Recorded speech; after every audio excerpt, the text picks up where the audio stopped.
Au début des années 2000, j'ai commencé à réfléchir à la manière dont je pourrais raconter les événements de la Seconde Guerre mondiale de manière plus approfondie que ne le permettait une émission télévisée de 50 minutes.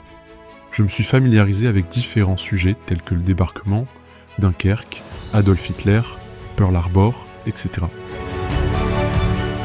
Mais je couvrais également des sujets qui avaient déjà été traités, même si je racontais les histoires d'une manière différente. En fin de compte, il y a eu une guerre mondiale entre 1939 et 1945. Nous avons les images, nous avons les photos, nous avons les détails et les descriptions des événements qui se sont déroulés, mais les faits et même la fiction resteront toujours à peu près les mêmes. Ils peuvent simplement être racontés dans un ordre différent. J'ai été chargé de réaliser une série intitulée The War Diaries, qui retraçait chaque année ces 7 années. Et la série a connu un grand succès en DVD à l'époque. À peu près à la même époque, j'ai réalisé Theatre of War de Pacific, une série en 6 parties qui couvre plus en détail les spécificités de la campagne du Pacifique. Fort d'une confiance grandissante, j'ai décidé de m'attaquer à une série télévisée chronologique de 12 épisodes d'1 heure intitulée The World War II Archives. C'est avec cette production que j'ai fait la transition entre les vidéos et DVD spécialisés et la télévision. Au fur et à mesure que mon portfolio s'étoffait d'éditions, d'écrits, de compositions et d'achats d'archives, je me suis rendu compte qu'en principe, il y avait 24 périodes de 3 mois dans ce catalogue historique, entre septembre 1939 et 1945.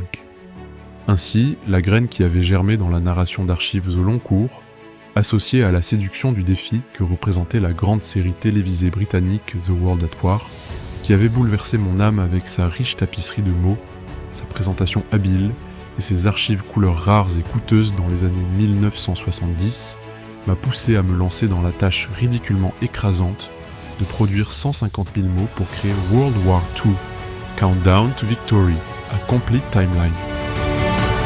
Pour célébrer le 20e anniversaire du lancement de cette entreprise colossale, nous rééditons la série originale telle qu'elle a été produite il y a 2 décennies, dans toute sa splendeur, en noir et blanc. Au fil des ans, elle a généré environ 100 millions de vues à la télévision et est devenue extrêmement populaire, en particulier au Brésil, et m'a permis de m'imposer comme un réalisateur de documentaires historiques viables, avec désormais environ 5000 titres à mon actif. Mise à jour, améliorée, colorisée et corrigée, elle est bien sûr disponible sous le titre The Call of Duty et est en cours de traduction dans 10 langues différentes. Mais pour ceux qui préfèrent que les archives restent dans leur format noir et blanc d'origine, pour ceux qui se souviennent peut-être de cette série diffusée à la télévision britannique, et même dans le monde entier, jusqu'en Nouvelle-Zélande, elle constitue un rappel historique du passé, pour ne pas oublier, ainsi qu'un hommage à la façon dont nous réalisions des documentaires à l'époque, sans intelligence artificielle, sans effets spéciaux ni gadgets vidéo. Il s'agit d'un simple enregistrement de l'une des périodes les plus marquantes et les plus dévastatrices de l'histoire de l'humanité, en termes de pertes humaines. Les amateurs de séries modernes devront pardonner les rappels et résumés. Elle a bien sûr été produite pour être diffusée pendant 24 semaines à la télévision hertzienne. Elle n'était pas destinée à être regardée en rafale pendant un long week-end ou des vacances, comme c'est la coutume 20 ans plus tard. J'espère qu'il plaira à vos yeux, à votre cerveau et à votre mémoire. Au risque de me répéter, n'oublions jamais. C'est Mark Twain qui aurait dit « L'histoire ne se répète jamais, mais parfois elle rime ».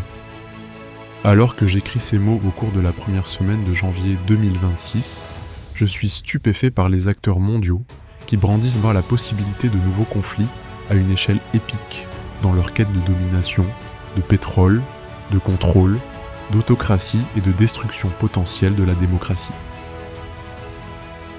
À 67 ans, je passe le relais et j'espère que la prochaine génération de réalisateurs de documentaires pourra poursuivre ma cause après que j'aurai quitté ma place et transmettre mes mots comme témoignage de l'inhumanité de l'homme envers l'homme. Je vous souhaite bonne chance. Liam Dale.